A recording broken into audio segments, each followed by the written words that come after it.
Well, good day, everybody. Welcome back to the channel and happy Thanksgiving. Well, I feel like that old joke, how can you tell when an orator or a preacher or a politician is lying to you, is when they say, in conclusion. The last two videos have been about the Triumph Norm 6, and I feel obligated to make another one, a third one today. And it has to be a short video because it's really only going to be addressing one issue. And if you remember from the previous video about me working on the ribbon reversing system and also dealing with the problem of the back tension of the ribbon spools, well, as you might recall from the previous video, I had installed some makeshift back tension devices underneath each ribbon spool, rubbing up against the bottom surface of the finely toothed drive cog on both sides. And after some test typing, I discovered that now the machine had excessive amounts of back tension, causing the ribbon not to lift fully up into the shifted position, causing the top edge of the characters to be cut off.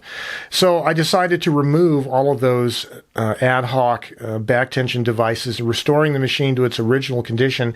And then I had to sit and think about how did they actually achieve back tension in this machine. So I got to thinking about the fact that the ribbon spool fits over this shaft tightly because of this spring-loaded ball, and then you have this flange that the bottom of the ribbon spool sits on, and this surface here is a little bit higher than the bottom well in the Bakelite top cover, maybe 3 millimeters higher. And it got to me thinking that maybe there is a felt or leather pad or cushion that was originally placed on the bottom of the well here that would cover up the screw here, by the way, and maybe the top surface of that felt was thick enough so that it raised bottom of the ribbon spool a little bit higher than this larger cylinder. And it wouldn't make any sense for that to provide any back tension unless you have this spring-loaded ball bearing that keeps the ribbon spool tightly onto the shaft. So when you push the ribbon spool down against that felt cushion, this spring-loaded ball bearing keeps it in place.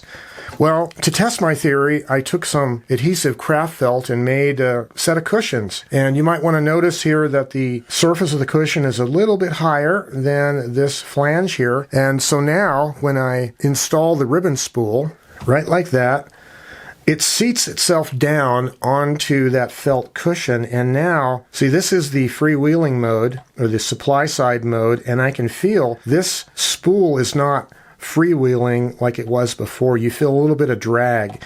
And so I installed one of these sets of cushions on both ribbon spools, and it's working perfectly. So this got me thinking, how would a typewriter company engineer a back tension system that wasn't actually built into the machine itself?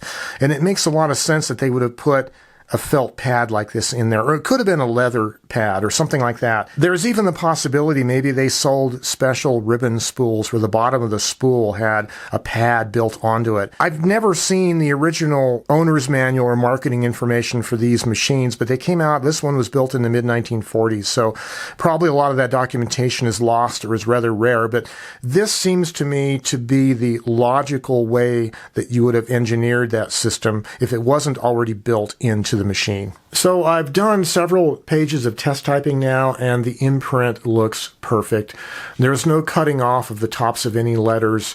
The back tension's perfect, and the ribbon spools don't freewheel and spill out ribbon into this machine like they were before. Absolutely beautiful printing. I really think this is the way they achieved back tension in this machine originally. Well, so I hope this is the last Triumph Norm 6 video that I'll do in a while. It's a great machine, and the more I use it, the more I like it, especially now that the back tension problem has been fixed and the ribbon's reversing properly. But one of the lessons might be perseverance. Keep studying a problem over and over until you get to the solution. And I wish you guys the very best. Have yourselves a great day. Bye-bye for now.